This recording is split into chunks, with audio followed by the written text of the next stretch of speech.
yang kelas menengah yang tadi dilupakan ini diikutkan dong karena dalam mereka porsi konsumsinya yang terbesar ya. porsi konsumsinya relatif besar gitu. Trump ini kan belum selesai di tahun depan, itu akan ikut mempengaruhi volatilitas pasar keuangan dan ikut juga mempengaruhi asumsi nilai tukar rupiah itu. Ada beberapa kebijakan yang sebenarnya masih menimbulkan tanda tanya, mencoba memajaki shadow ekonomi, sektor-sektor informal.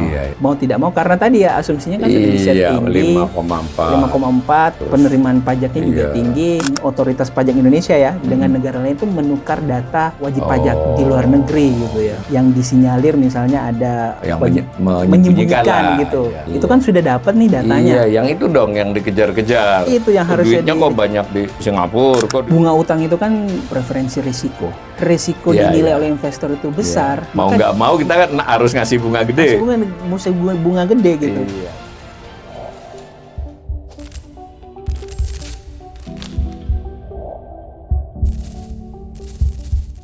Salam cerdas, Ibu Bapak, saudara-saudara yang saya hormati. Kembali berjumpa saya di kanal Awalil Rizki dalam sesi ngobrol ekonomi. Kali ini saya kedatangan tamu istimewa, seorang ekonom yang ya terbilang masih muda tapi sudah banyak dikutip media, Mas Yusuf Randy Manilet ya. Betul. Assalamualaikum Mas Yusuf. Waalaikumsalam Pak Awalil. Mas Yusuf ini seorang ekonom dari Core Institute ya? Core Indonesia. Core Indonesia. Ini peneliti kedua Core yang diundang di sini sebelumnya Mbak Caca. Nah, Mas Yusuf inilah salah satu yang diandalkan oleh Core untuk bersama-sama tim di sana mengeluarkan beberapa insight ya, review yang untuk publik maupun yang tidak untuk publik kayaknya. Banyak yang untuk publik. Nah, kali ini saya undang karena setelah ada pengajuan RAPBN dari pemerintah ke DPR ya tanggal 15, saya lihat Core sudah sigap membuat beberapa statement yang sebagai lembaga think tank ya tentu harus memberikan pandangan. Lalu ada dokumen yang saya dikirimi oleh Core tertanggal 19, jadi itu waktunya berarti seketika. Ini sayang kita tappingnya agak terlambat, tapi nggak apa-apa, nanti setelah perkembangan ini justru. Nah, saya baca beberapa hal menarik dari hasil review kawan-kawan tim di Core tentang rancangan anggaran pendapatan belanja negara ya RAPBN 2026. Nah, mari kita dengarkan dari Mas Randy, baik itu pendapatnya atau pandangannya Core, tapi juga pandangan Mas Yusuf sendiri sebagai ekonom kan ada gitu. Temuan-temuan umumnya ada. Temuan itu artinya yang di-highlight lah ya oleh Core. Dan saya perlu mengingatkan para pemirsa kanal ini berulang kali mengatakan bahwa habitatnya ekonom, habitatnya think tank ekonom itu mengkritik. Bukan dengan maksud apa-apa ya, memang itu sudah kewajiban moralnya. Kalaupun meramalkan hal-hal buruk agar itu diantisipasi tidak terjadi.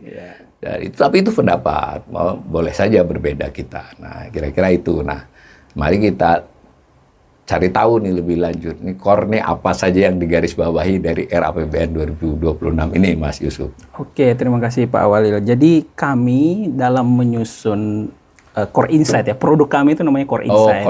Core Insight untuk edisi APBN itu memang highlight ada 4 highlight utama terkait penyusunan RAPBN 2026. Yang pertama, kami meng-highlight mengenai asumsi makro. Asumsi makro. Jadi sebagai informasi, asumsi makro itu adalah gambaran gitu ya, atau target yang ingin dicapai pemerintah di tahun depan. Isinya itu ada berbagai macam, pertumbuhan ekonomi, inflasi, nilai tukar, kemudian asumsi harga minyak, kemudian juga suku bunga untuk SBN misalnya, itu merupakan beberapa bagian dari asumsi makro. Nah, dalam asumsi makro yang kami highlight di tahun depan, kami melihat penyusunan asumsi makro itu relatif terlalu optimistis. Terlalu optimis. Terlalu optimis gitu ya, karena salah satu yang paling bisa dilihat itu adalah pertumbuhan ekonomi. Pertumbuhan ekonomi di asumsi makro tahun depan itu di set 5,4. Wah, tinggi sekali ya. Tinggi. 5,4%. Kalau kita lihat setidaknya dalam beberapa tahun terakhir, 5 tahun terakhir lah gitu ya, itu merupakan target tertinggi untuk pertumbuhan ekonomi. Nah, di saat yang bersamaan kalau kita lihat tren dari pertumbuhan ekonomi setidaknya 2 tahun terakhir ini, itu untuk mencapai angka 5 aja itu susah gitu ya. Jadi mepet gitu. Jadi memang kami melihat agak terlalu optimistis kalau seandainya di set 5,4. Kemudian ada asumsi-asumsi lain. Nah, selain asumsi makro, kami juga meng-highlight pendapatan negara ya. Pendapatan negara. Yang kami banyak highlight dalam laporan kami itu adalah pajak ya. Pajak karena ini sedikit teknis gitu ya. Karena selama ini kalau kita lihat rasio pajak kita itu belum pernah atau relatif rendah gitu. Rasio pajak kita terhadap kue ekonomi kita gitu. Jadi kemampuan kita dalam menarik pajak di ekonomi itu relatif rendah, terutama kalau kita komparasikan dengan negara-negara tetangga misalnya gitu. Nah, di tahun depan penerimaan pajak itu ditargetkan tumbuh gitu ya, tumbuh tinggi lah. Tumbuh tinggi. Nah, padahal kalau kita lihat ukuran setidaknya di tahun ini semester pertama, pertumbuhan penerimaan pajak itu relatif rendah, bahkan pertumbuhannya lebih rendah dibandingkan tahun lalu gitu. Menurun gitu. Dan itu yang menjadi hal yang kami sampaikan dalam laporan kami. Kalau seandainya di set terlalu tinggi, ini kan kalau ketika dia tidak tercapai atau shortfall, dia akan mempengaruhi kondisi APBN secara keseluruhan, defisit nantinya. Tapi nanti kita akan ke sana.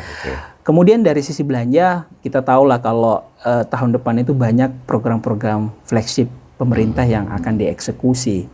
Nah, beberapa program seperti misalnya program makan bergizi gratis itu nilai alokasi anggarannya itu mengalami kenaikan yang cukup signifikan. Padahal kalau sekali lagi kalau kita berkaca di tahun ini banyak evaluasi yang sebenarnya muncul dari program-program tersebut. Seperti misalnya MBG itu kalau kita lihat di lapangan ada temuan misalnya tidak sesuai dengan menu, misalnya menu yang diletakkan di awal. Kemudian juga masalah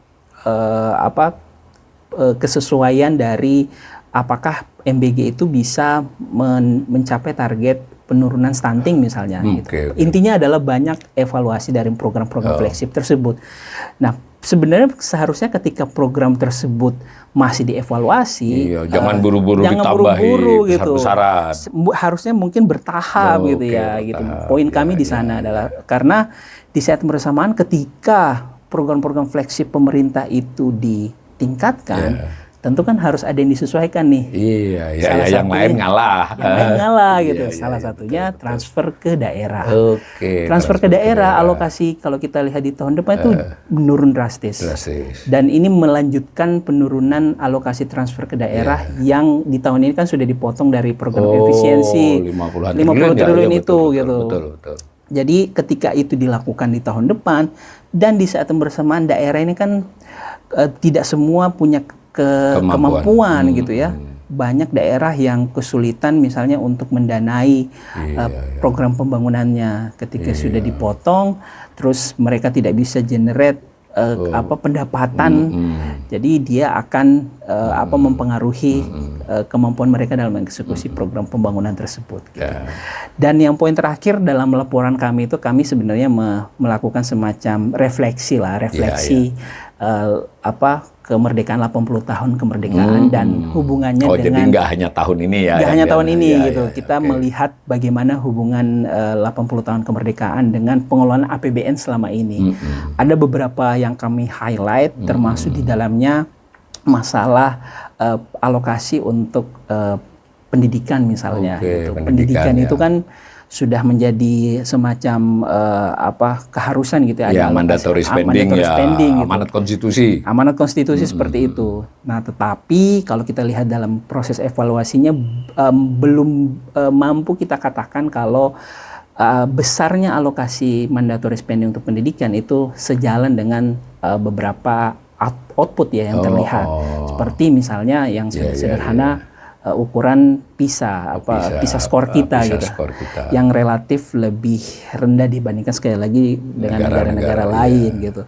Lalu juga kita bicara masalah desentralisasi selama ini kan sudah sekitar 20 tahun lebih gitu ya.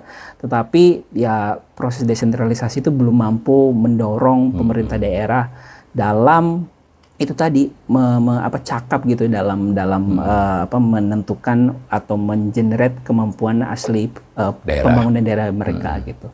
Itu 4 highlight utama yang kami sampaikan bahwa di report kami seperti itu. Kita kupas satu-satu ini Jadi saya ringkasnya tadi sudah ada 4 yang di highlight, digarisbawahi oleh insight-nya core ini. Ada soal asumsi dasar ekonomi makro, asumsi makro, ADEM singkatannya biasanya. Ada soal pendapatan yang ademnya ini ada yang kita boleh tanda petik dikritik oleh core itu terlampau optimis. Nanti kita tanyakan kalau optimis itu apa masalahnya. Yang kedua ada soal pendapatan. Ya mungkin berkait karena pendapatannya juga nampak terlampau optimis, artinya susah dicapai. Ada alasannya juga. Yang ketiga soal belanja yang dinilai oleh core, belanja yang terjadi di 2025 ini atau yang sebelumnya, mestinya kan melandasi apa yang disusun 2026 ini. Kok malah belanja-belanja yang kelihatannya belum bisa membuktikan efektif dan efisien, malah ditambahi itu. Nah, yang keempat yang nanti analisis umum terhadap perjalanan APBN terutama di era reformasi malah 80 tahun merdeka tadi. Nah, kita mulai dari yang asumsi. Apa yang dilihat oleh core dari asumsi makronya RAPBN 2020 ini yang kelihatannya beliau ini masih halus nih menurut saya core, menyebutnya terlalu optimis. Kalau bahasa yang lebih keras itu tidak realistis atau kurang realistis. Nah, apapun lah sebutnya kurang realistis, tapi saya ikut aja insight core ini terlalu optimis. Itu apa tanda-tandanya, lalu apa dampaknya kalau terlalu optimis begitu? Iya, pertama masalah pertumbuhan ekonomi yang salah satu 5,4 gitu kan. 5,4. Nah, kalau kita perhatikan kan pertumbuhan ekonomi PDB itu kan disusun dari beberapa komponen. Betul. Ada konsumsi rumah tangga, belanja pemerintah, PMTB atau investasi, ekspor impor gitu ya. Nah, tetapi kalau kita lihat konsumsi rumah tangga dalam setidaknya 2-3 tahun terakhir ini, dia tetap tumbuh, tetapi pertumbuhannya itu melambat. Dan ini ada indikasi kenapa dia melambat, karena ada masalah pelemahan daya beli masyarakat. Saya kira ini sudah banyak diskusikan oleh banyak ekonom gitu ya. Dan kenapa? Kecuali pemerintah. Ya mohon maaf pemirsa, ini pendapat saya bukan core. Yang lain udah punya cenderung begitu. Betul. Nah, dan kalau kita lihat dalam beberapa tahun terakhir ini juga kan ada permasalahan fundamental seperti turunnya kelas menengah. Jadi turunnya kelas mungkin menengah. Bagi pemirsa atau penonton yang belum familiar ya. Jadi ada ukuran pendapatan yang dikategorikan sebagai kelas menengah. Kelas menengah saya lupa teknis angkanya berapa, tetapi ketika kita sudah tidak berada pada komponen pendapatan itu, kita sudah turun klasifikasinya seperti itu. Dan itu berpengaruh terhadap konsumsi tadi ya? Berpengaruh terhadap konsumsi karena bahasa sederhananya duitnya tuh kurang gitu, duitnya habis gitu. Dan ini juga sebenarnya sejalan dengan fenomena-fenomena seperti makan tabungan. Jadi kenaikan inflasi itu tidak bisa diimbangi dengan kenaikan upah. Jadi akhirnya mereka harus memakan tabungan dari tabungan mereka, dalam hal ini kelas menengah. Nah, ketika di tahun depan pemerintah tidak atau belum terlihat mengeluarkan kebijakan yang berupaya memperbaiki konsumsi rumah tangga, itu yang juga menjadi dasar kami kenapa kami katakan pertumbuhan ekonominya terlalu optimis gitu. Tidak ditunjang oleh kebijakan-kebijakan yang mendorong salah satu komponen utamanya konsumsi rumah tangga tadi. Karena sejauh ini atau selama ini pemerintah itu ketika mengeluarkan kebijakan umumnya dia menyasar kelompok bawah, kelompok miskin. bantuan sosial misalnya, gitu, subsidi misalnya. Tidak salah gitu. Tidak salah. Itu memang betul dan harus dilakukan. Tetapi kalau targetnya ingin mengejar pertumbuhan ekonomi yang kelas menengah yang tadi dilupakan ini harusnya juga diikutkan dong karena dalam mereka porsi konsumsinya yang terbesar ya. Porsi konsumsinya relatif besar gitu. Ketika ya mereka tertekan terus mereka tidak dapat bantuan, ya mereka akhirnya harus melakukan penyesuaian konsumsi gitu. Dan itu akan mempengaruhi pertumbuhan ekonomi secara keseluruhan gitu. Secara hitung-hitungan begitu. Kok ditaruh 5,4 gitu ya kalau saya tangkap ya begini ya. Gitu. Ketinggian lah naruhnya. Naruhnya ketinggian. Salah satunya itu ya soal asumsi makro. Salah satu asumsi makro. Terus kalau misalnya itu tidak tercapai, ini kan kita gini toh, kalau terlalu optimis peluangnya nggak tercapai. Sebutlah hanya 5,0. Itu selisih 0,4 itu kan besar sekali. Betul. Itu dampaknya apa Mas terhadap APBN? Iya, karena asumsi makro itu yang mendasari perhitungan pendapatan dan juga belanja. Oke, gitu ya pemirsa. Makanya disebut asumsi ya. Asumsi gitu. Itu nanti ngerembetannya ya pendapatannya bisa nggak tercapai. Nah belanjanya kalau terlanjur dibelanjakan berarti makin besar dong defisitnya makin lebar. Gitu, Oke, itu ya dampaknya. Iya, jadi kalau kita lihat dalam 10 tahun terakhir, hanya kalau setidaknya dalam beberapa 10 tahun terakhir ini hanya di 2022 ketika asumsi makro target pertumbuhan ekonomi itu tercapai gitu. Di luar itu selalu meleset. Meleset. Dan ketika meleset karena tadi ya asumsi makro itu terutama pertumbuhan ekonomi kan untuk menyusun angka-angka pendapatan gitu ya. Jadinya ketika meleset dia juga akan ikut mempengaruhi melesetnya atau shortfallnya penerimaan negara gitu. Nah itu untuk pertumbuhan ekonomi. Asumsi yang lain? Asumsi yang lain misalnya nilai tukar. Nilai tukar ini menarik juga karena dia di tahun depan diasumsikan 16.500. Relatif lebih melemah dibandingkan kondisi ataupun asumsi di tahun ini ya. Nah menariknya kenapa? Karena kenapa kemudian dipersepsikan melemah, padahal kita tahu sebenarnya pemerintah itu punya beberapa program yang dikhususkan untuk memperkuat nilai tukar rupiah. Yang seperti misalnya kebijakan DHE. DHE. DHE itu kebijakan untuk meminta masuk ya. Meminta masuk. Parkir di sinilah, jangan parkir di luar. Gitu. Nah, padahal jadi nggak sejalan Jadi nggak sejalan gitu. Kenapa ada kebijakan pemerintah yang ingin memperkuat nilai tukar, tetapi sekurang-kurangnya membuat stabil ya, jangan melemah ya. Betul gitu. Kemudian di setnya itu relatif lebih melemah gitu. Lalu kita juga bicara masalah volatilitas di pasar keuangan gitu. Selama ini kan kita tahu bahwa volatilitas di pasar keuangan di tahun ini kemudian di tahun depan itu akan dipengaruhi oleh kondisi ekonomi global gitu ya. Ketika masalah Trump ini kan belum selesai di tahun depan, itu akan ikut mempengaruhi volatilitas di pasar keuangan dan itu akan ikut juga mempengaruhi bagaimana pemerintah mencapai ya target dari asumsi nilai tukar rupiah itu gitu. Itu sih Pak Walil. Kemudian kalau kita bicara masalah inflasi ya. Inflasi itu sebenarnya relatif moderat ya, artinya tidak terlalu tinggi kalau kita bicara tahun depan. Tapi inflasi ini membacanya bisa dua nih. Ini menarik ya. Jadi tidak selalu yang rendah itu bagus gitu ya. Betul. Gimana biar pemirsa paham. Jadi kalau kita lihat ketika permintaan terhadap berbagai produk barang dan jasa itu melemah, itu bisa tergambar dari rendahnya inflasi gitu. Jadi tidak selalu berarti baik ya. Tidak selalu berarti baik. Inflasi yang rendah itu tidak hanya selalu ditopang karena katakanlah kan klaimnya pemerintah, kebijakan pemerintah. Tidak salah tapi tidak sepenuhnya utuh gitu ya disampaikan. Bisa asumsi kami melihat bahwa rendahnya inflasi itu juga tidak terlepas dari masalah daya beli yang tadi kita. Beli tadi lagi. Ini rentetan karena ekonomi ini memang saling terhubung. Gitu.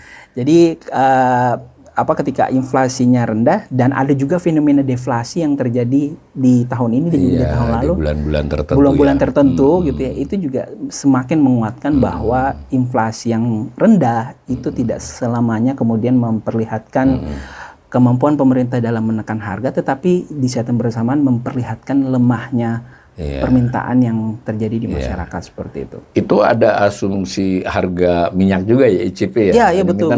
itu saya baca reviewnya baca insight-nya Core itu katanya kalau ketinggian asumsi ya ada artinya, kalau terlalu rendah ini kan ada. Nah, gimana itu asumsi dasar ekonomi makro yang terkait dengan harga minyak di 2026 berapa, 60 atau 70 tuh? Iya, di bawah 60-an. Ya, itu cara memandang asumsi itu gimana? Iya, jadi karena APBN kita itu masih sangat sensitif terhadap komoditas gitu ya. Oke. Nah, harga minyak ini sebenarnya menggambarkan seberapa jauh atau seberapa besar kemampuan pemerintah dalam menggait pendapatan. Jadi semakin tinggi asumsi ICP-nya, harganya tinggi gitu, dan ketika katakanlah realisasinya nanti tinggi juga, itu akan berpengaruh positif ke pendapatan gitu. Karena harga minyaknya relatif tinggi. Nah, sebaliknya ketika harganya rendah, itu akan berpengaruh negatif ke pendapatan gitu.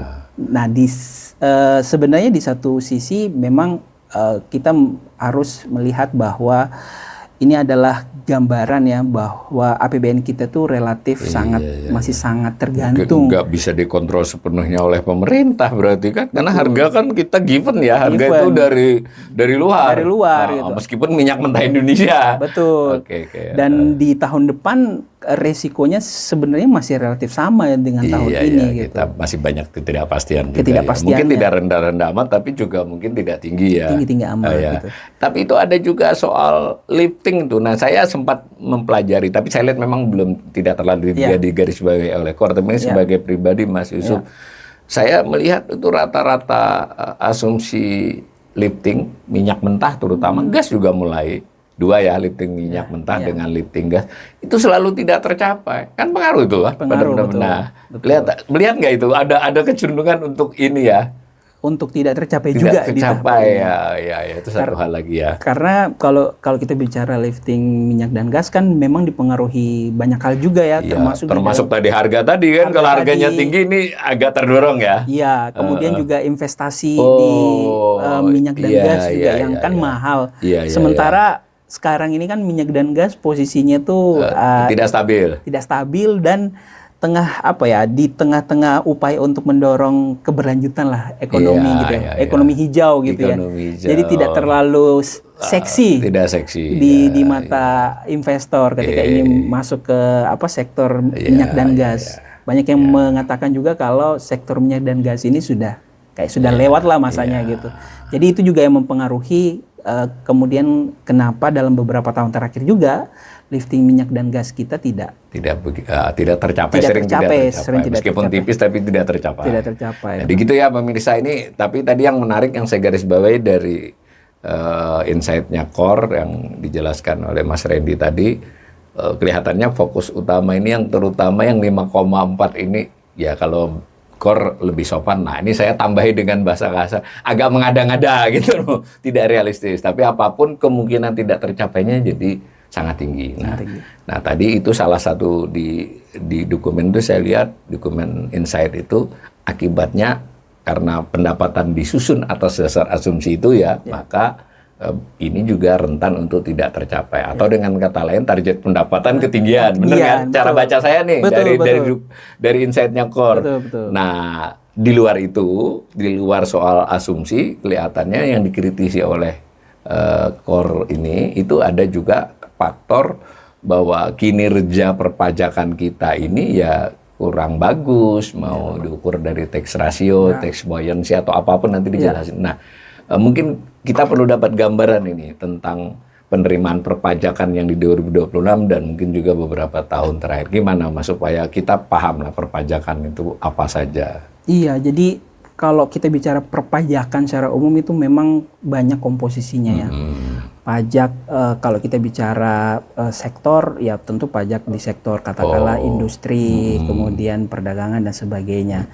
Tapi kalau kita lihat pajak dari sektor, dari pasal misalnya ada PP pajak penghasilan jenisnya ya, kemudian ada pajak pertambahan nilai, pajak bumi bangunan yang sedang hangat nih sekarang dibicarakan, lalu ada pajak lain termasuk di dalamnya pajak ekspor ya, seperti pajak ekspor impor ya, bea masuk, bea keluar, serta cukai gitu. Cukai gede juga ya. Cukai gede sekali.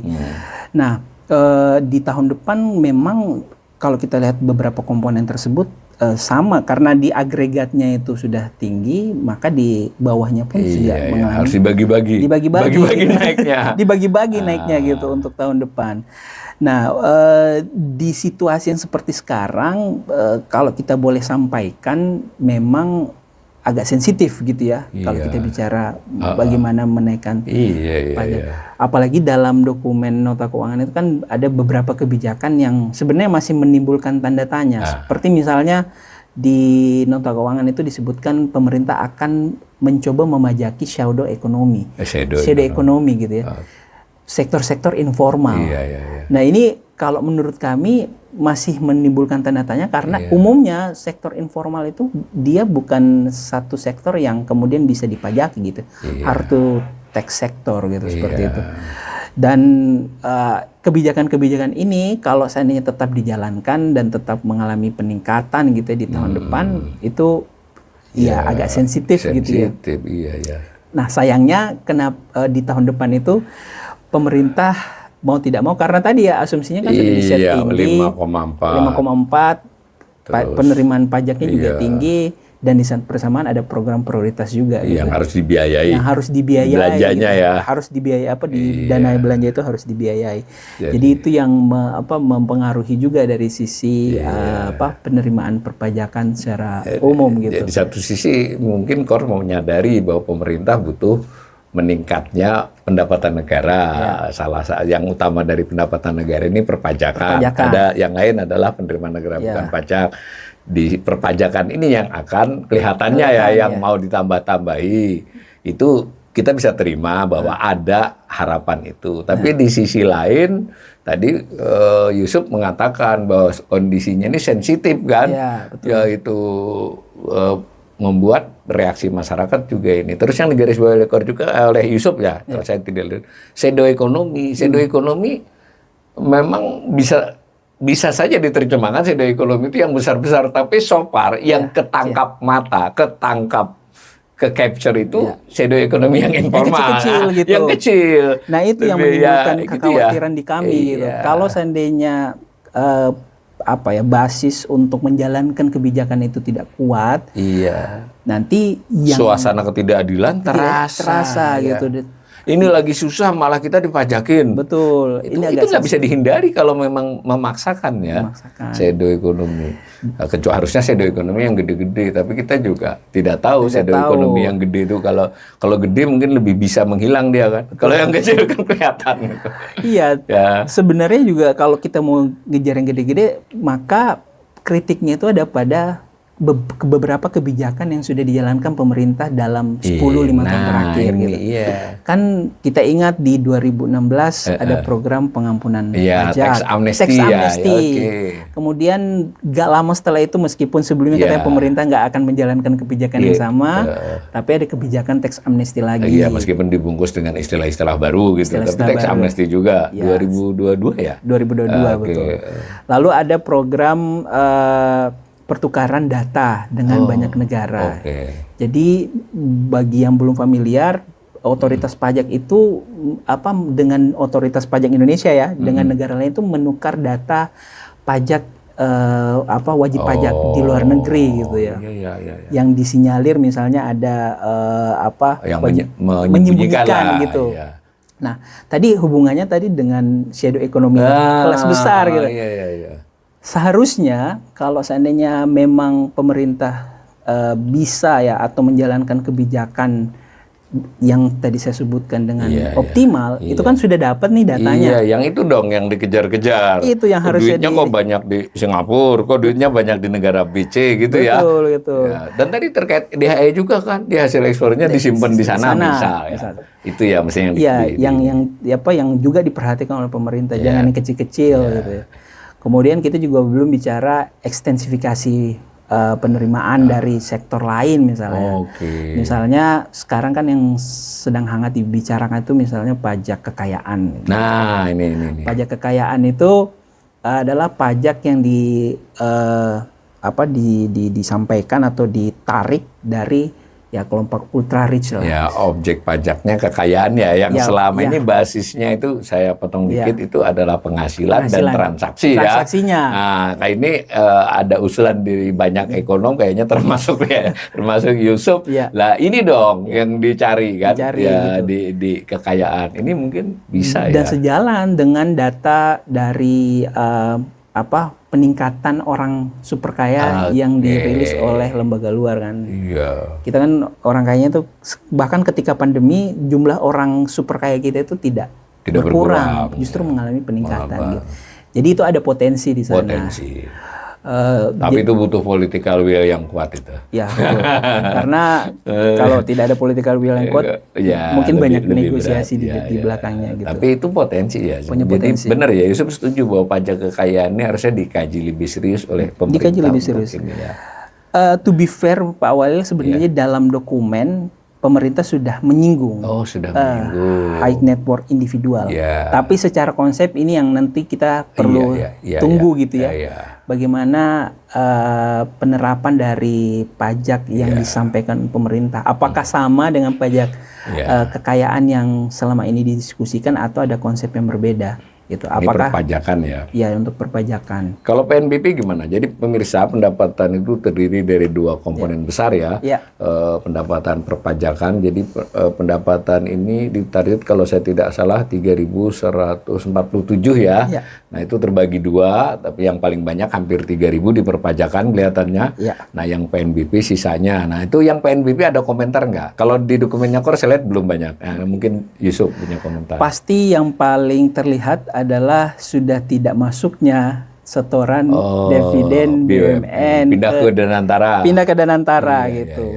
Nah di saat yang bersama kan PNBP ini dia banyaknya memang berkaitan dengan komoditas ya, dengan sumber daya alam gitu ya, minyak, gas, batu bara, nikel.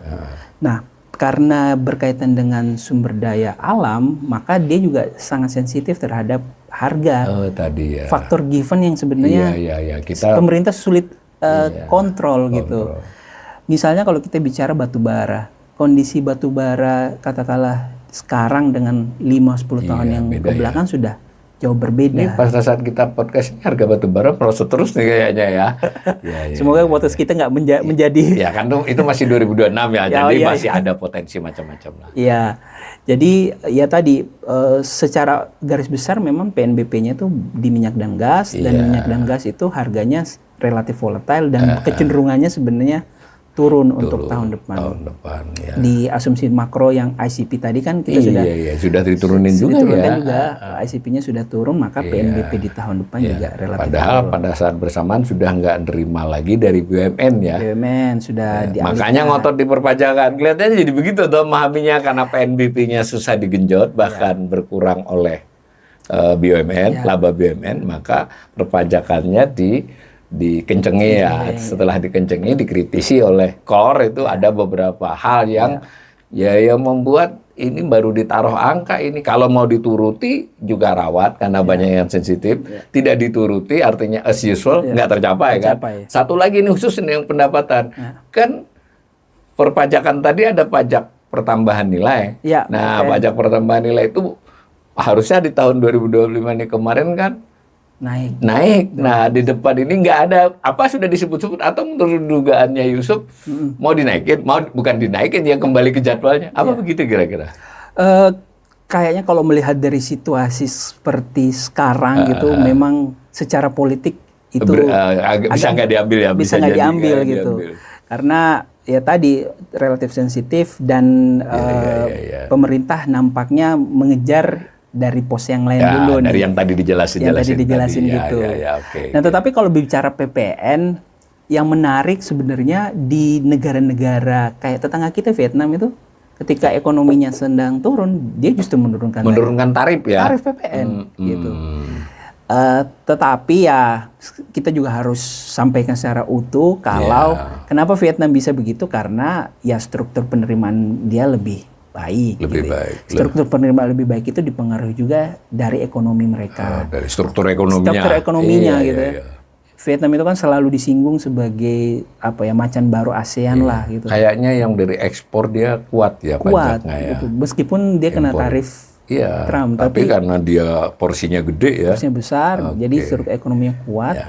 Jadi dia lebih fleksibel. Jadi kita nggak bisa niru-niru begitu saja Niru ya. saja. Kalau kita diturunin dari 11 jadi 7 ya, wah pemerintah bisa kalang kabut ya. Programnya belanjanya bisa jalan itunya. Nah, begitu ya soal pendapatan. Nah, kita beranjak ke soal belanja. Nah, apa yang tadi digarisbawahi belanja, saya nangkapnya dari dokumennya Core Insight itu, ini kritik kerasnya Core ini adalah belanja ini kalau saya pakai bahasa ngepopnya tidak efektif dan tidak efisien. Benar nggak tangkapan saya ini? Atau kurang efektif dan kurang efisien kalau lebih halusnya? Iya, jadi kan sebenarnya belanja yang meningkat itu satu hal. Hal lain adalah mengeksekusinya. Iya. Di tahun ini, Iya. pemerintah ketika meningkatkan porsi belanja, tetapi di sisi eksekusi itu lemah. Apa buktinya? Realisasinya ya. Realisasi belanja pemerintah pada PDB misalnya itu berada di angka yang rendah, lebih rendah dibandingkan tahun lalu. Oke. Bahkan ketika kan pemerintah di kuartal pertama menyebutkan kalau kenapa belanja pemerintah rendah karena ada efisiensi katanya. Jadi harus ada penyesuaian di sana dan di sini. Tetapi ketika katanya proses efisiensi itu sudah selesai di kuartal kedua masih sama. Belanja pemerintah itu juga masih rendah gitu. Masih rendah. Padahal si blokir-blokiran dibuka sudah dibuka itu, sudah mengalir semua keran-keran efisiensi itu. Iya. Tapi masih rendah. Nah, ini menimbulkan pertanyaan terkait tadi kemampuan mengeksekusi belanja pemerintah gitu ya. Padahal kita sadar bahwa belanja pemerintah ini kan sebagai dorongan ya. Iya, pendorong perekonomian, stimulus gitu. Itu satu hal. Kemudian kalau kita bicara belanja, ya kita harus bicara belanja alokasi belanjanya gitu ya. Dari pemerintah pusat dulu misalnya. Jadi belanja itu kan ada belanja pemerintah pusat, ada transfer ke daerah. Dua kelompok besar. Dua kelompok besarnya. Belanja pemerintah pusat itu terdiri dari belanja pegawai. Belanja pegawai itu gaji ASN, PNS gitu ya, pensiunan dan sebagainya macam. Kemudian ada belanja barang. Belanja barang itu kelompok barang dan jasa ya. Barang dan jasa. Lalu ada belanja modal, pembangunan infrastruktur biasanya masuk ke situ. Lalu ada belanja subsidi. Subsidi adalah transfer dari pemerintah. Sama juga halnya dengan bantuan sosial. Dan yang menarik satu adalah belanja bunga utang. Bunga utang. Nah, ini dia.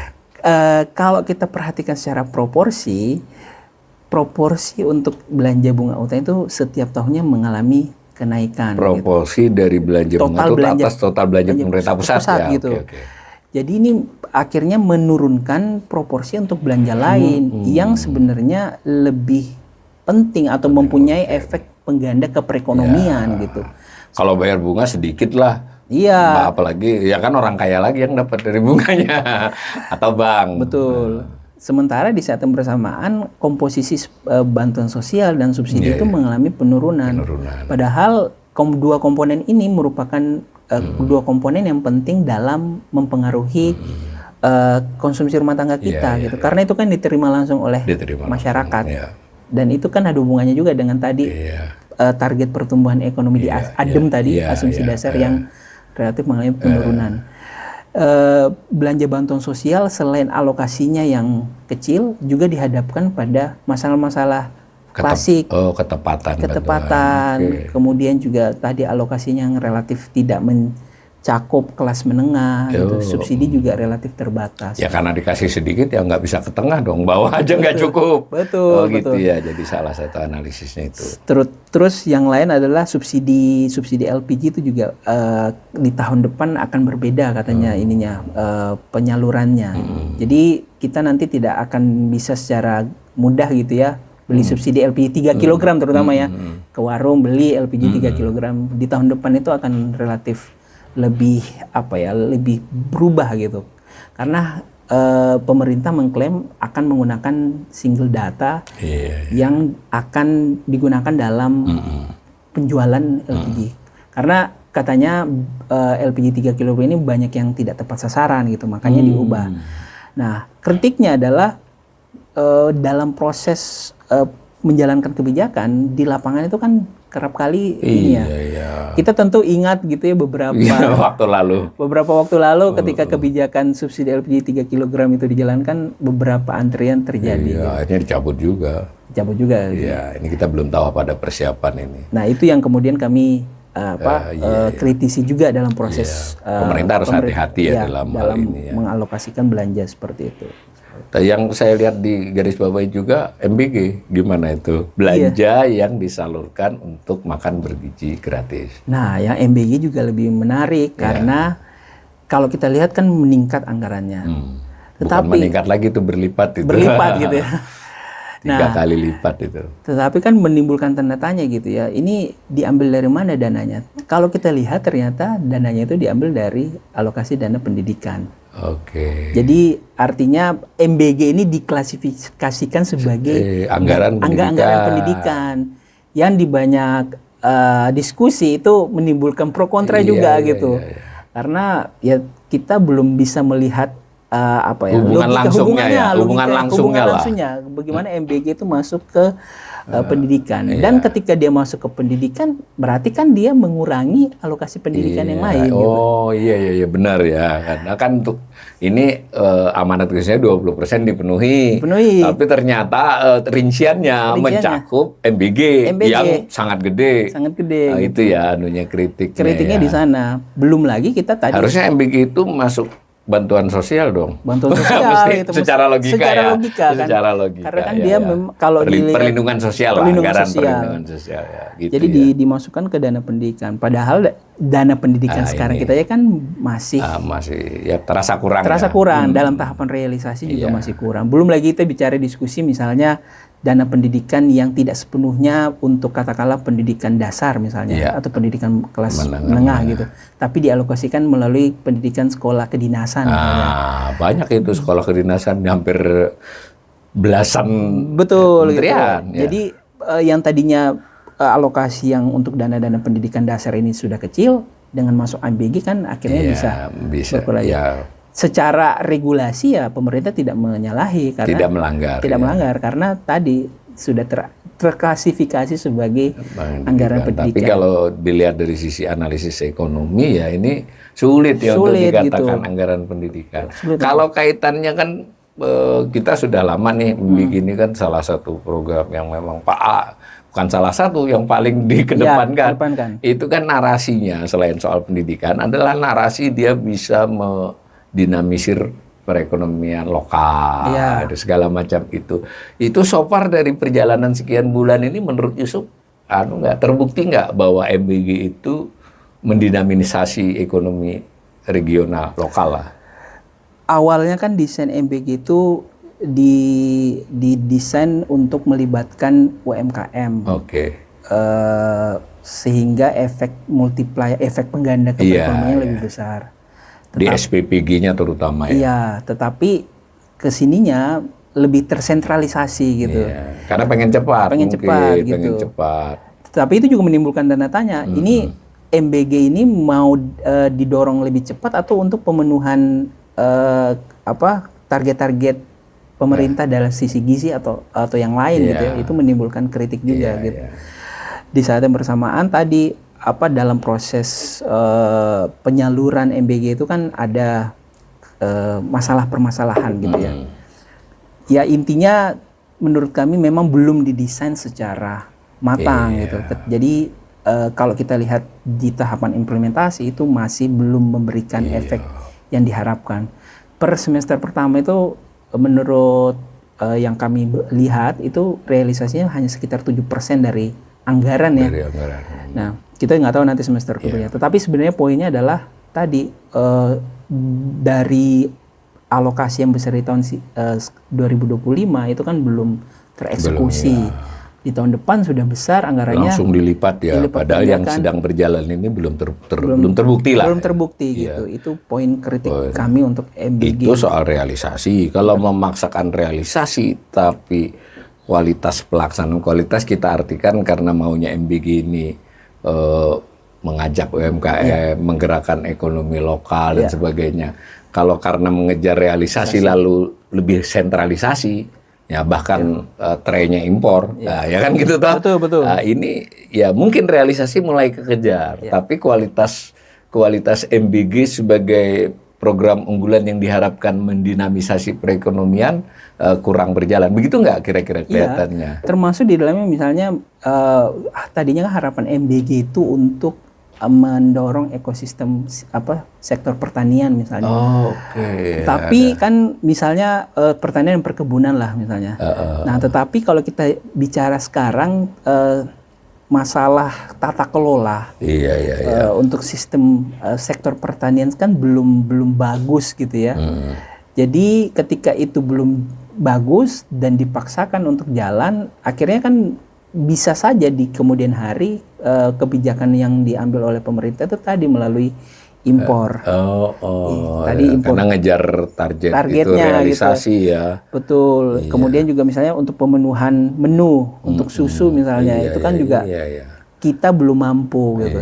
Jadi secara niat sih baik ya MBG itu ingin menggerakkan ekosistem yang luas, tapi di lapangan memang relatif belum siap gitu untuk ininya. Jadi kan banyak pendapat ekonomi nih, mestinya MBG ini lebih bertahap, nggak usah lompat gitu. Betul. Kan. Jadi setuju nggak itu begitu? Menurut kami seperti itu. Apalagi kalau kita bicara dikaitkan dengan anggaran ya, keterbatasan ruang anggaran gitu.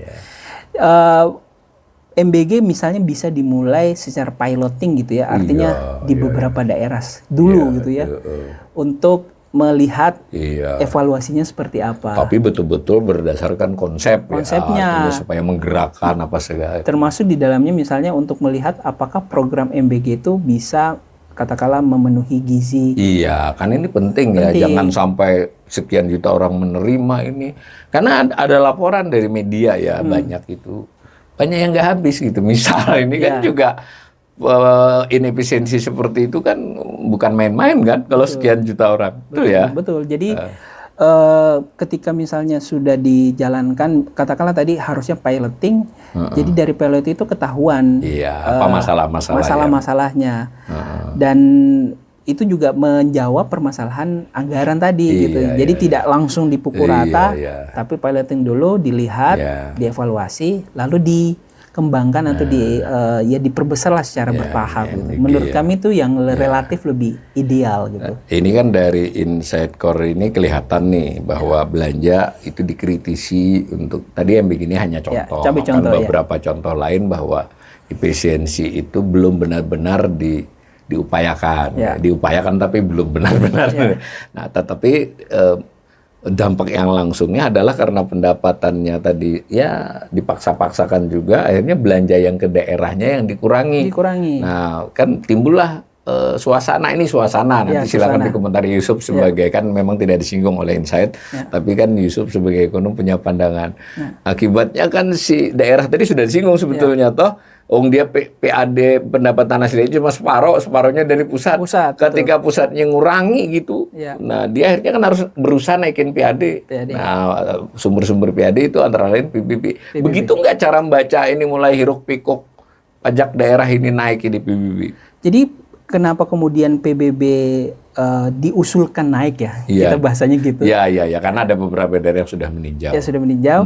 Karena ini adalah salah satu tindak lanjut dari Undang-Undang Harmonisasi Keuangan Pusat dan Daerah HKPD. Iya, memang sudah. Jadi sebelum ini pun sudah ada ininya. Jadi sudah ada landasan UU HKPD, ditambah tahun depan dikurangi. Jadi double ya. Yang pemerintah daerah, terutama di level kabupaten kota pusing. Karena umumnya kapasitas fiskal mereka itu relatif rendah gitu ya. Mereka intinya pada dasarnya berpikir dari mana mereka harus menjalankan sistem pemerintahan ini gitu.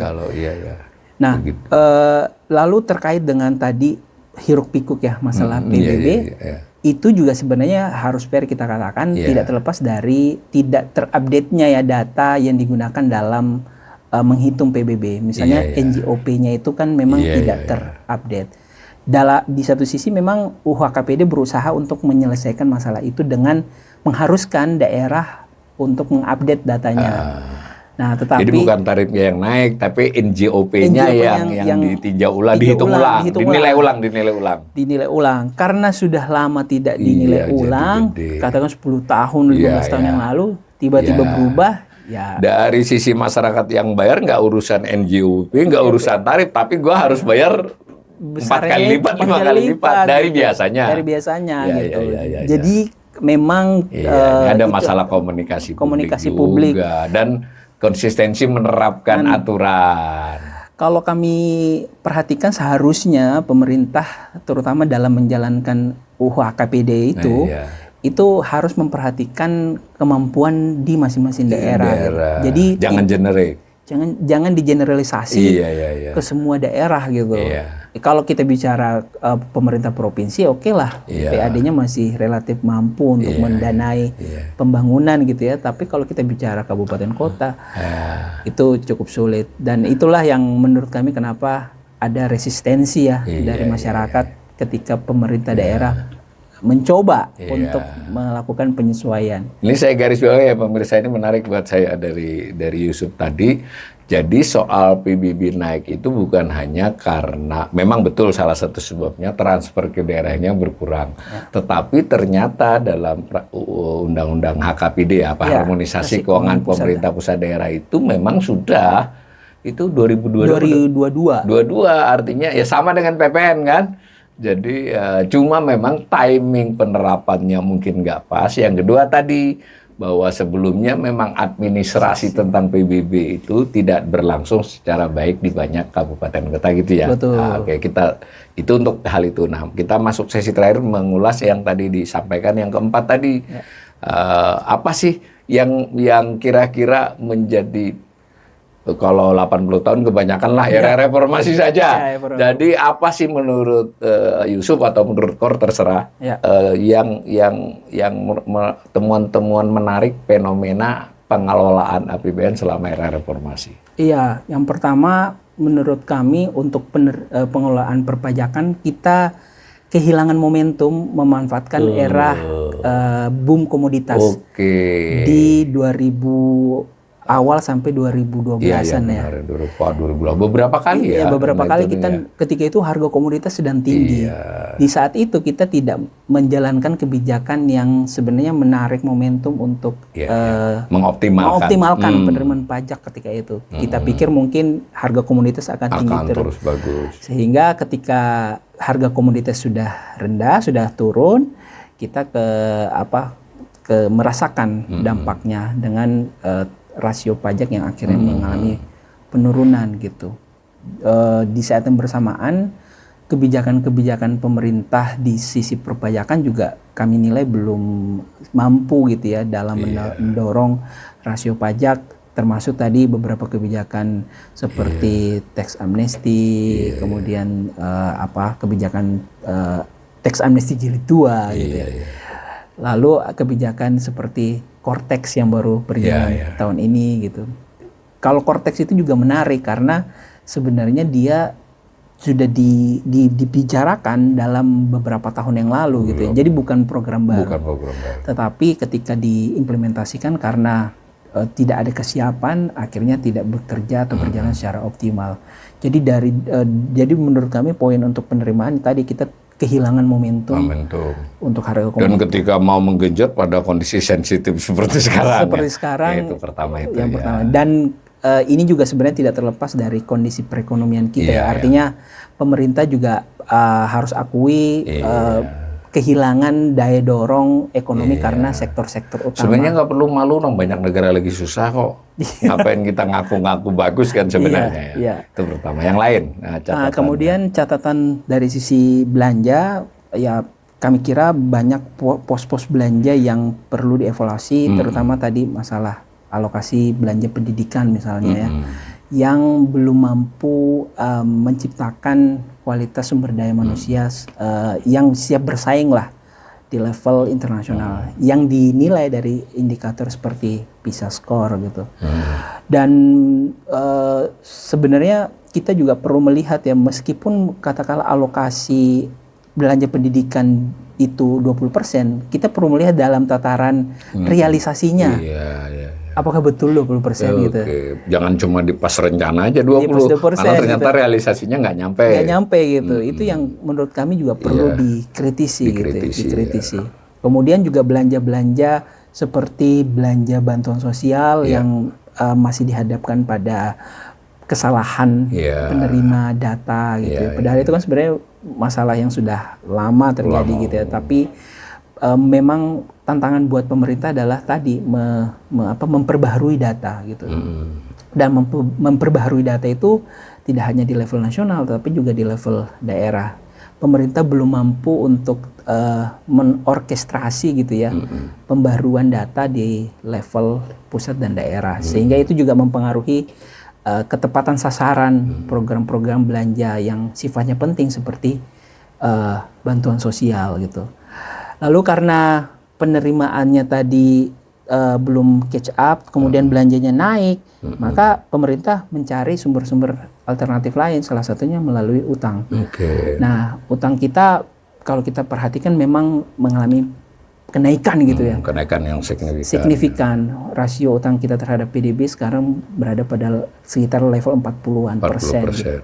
Dan ini tentu perlu menjadi perhatian tersendiri dalam pengelolaan APBN kita karena utang itu kan tidak hanya pokoknya yang nanti dibayar, bunganya juga dibayar, dan itu akan mempengaruhi ruang untuk belanja lain. Ruang untuk belanja lain seharusnya yang bisa 599 triliun ya rencananya 2026. Bayangkan itu relatif lebih besar daripada bantuan sosial, subsidi ya. Jadi memang untuk mengatur ya belanja bunga utang ataupun pengelolaan utang itu menjadi tantangan tersendiri sih buat pemerintah, dan juga evaluasi bagi pemerintah di dalam era reformasi sampai dengan saat ini. Ada nggak potensi kita menurunkan pembayaran bunga utang? Karena itu kan kaitannya dengan adem tadi ada asumsi SBN tuh, Bang, ya kan? Betul. Lalu mungkin di luar yang ditulis ada soal BI rate, ada soal yield SBN. Ini sekarang Yusuf nggak ada di Insight ini. Saya tanya, ada nggak peluang kita untuk perlahan-lahan menurunkan bunga utang? Sekurang-kurangnya tidak naik lagi. Bunga utang itu kan umumnya muncul dari preferensi risiko. Semakin risiko dinilai oleh investor itu besar, mau nggak mau kita kan harus ngasih bunga gede. Bunga gede gitu. Kemudian juga imbal hasil itu dipengaruhi dari permintaan. Jadi semakin banyak kita minta semakin banyak kita menerbitkan surat utang, biasanya itu juga akan meningkatkan imbal hasil. Dan ini permintaan yang meningkat ini kan ada hubungannya lagi dengan penerimaan tadi, karena penerimaannya nggak meningkat, makanya mereka harus nyari. Butuh duit banyak, orang tahu nih yang punya duit ya. Gitu. Tapi berarti sebenarnya ini bisa di manage ya. Bisa di manage. Lebih prudent lah gitu ya, lebih hati-hati ya. Lebih hati-hati. Dan yang tidak kalah penting kalau kita bicara rasio utang kan secara formula kan rasio utang itu adalah nilai utangnya dibandingkan PDB. Jadi kalau seandainya mau mengecilkan rasio utangnya, ya tambahan utangnya dikurangi. Utangnya dikurangi atau PDB-nya dinaikin. Secara teknis sebetulnya gitu ya. Utangnya nggak harus dikurangi sih, asal bertambahnya jangan besar-besar gitu ya. Pertamanya jangan besar-besar. Sama PDB tadi ya. PDB berarti pertumbuhan ekonomi. Pertumbuhan ekonomi gitu harus didorong lebih tinggi dibandingkan kenaikan utangnya gitu. Jadi selama kemudian katakanlah utang itu bisa memberikan efek pengganda ke perekonomian gitu, tidak masalah. Itu kemudian bisa menggerakkan perekonomian dan rasio utangnya bisa dikurangi. Tetapi secara konsep menurut kami bisa. Bisa di dua sisi itu ya, di dua sisi dilakukan. Ya tentu tadi kan kalau ketahuan kita butuh banyak utang ya, yang punya duit juga harus minta bunga tinggi dong, kan begitu ya. Kan lagi butuh. Butuh. Jadi bagus ini. Jadi pemirsa kita udah mendapat gambaran dari Mas Yusuf Rendy, baik terutama sekali hasil insight dari KOR, lembaga think tank ekonomi yang beliau ada di sana. Tapi juga kita tadi sudah dapat beberapa insight Mas Yusuf pribadi sebagai ekonom.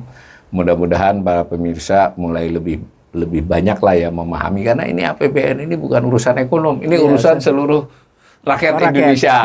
Jadi dan bahkan peraturan perundang-undangannya membolehkan kita untuk bersuara, menyampaikan aspirasi kepada DPR, karena DPR kan berperan mestinya dalam bahwa kenapa DPR kurang berperan, mungkin kita juga kurang menuntut kepada DPR kan. Ya begitu maksud kanal ini ya, mudah-mudahan bisa menjadi APBN itu menjadi wacana seluruh manusia dewasa di Indonesia. Karena seingat saya tuh kalau di Amerika kalau capres itu harus ngomong sampai ke pajak, sampai kemana-mana ya, sampai mau belanja apa. Di kita kan nggak kelihatan itu. Dan tetapi tadi berbagai catatan tadi juga kembali saya ingatkan, kami ekonom, saya ekonom, Mas Yusuf ekonom, betul-betul bermaksud memberikan beberapa pandangan pembanding kepada pemerintah atau kepada para pemirsa untuk biar kita semua mengawasi bagaimana ekonomi di Indonesia ini, khususnya keuangan negara, dikelola secara lebih baik di masa mendatang. Ini tadi saja belum ngomong korupsi loh, tapi lain kali saja. Nah, demikian ya.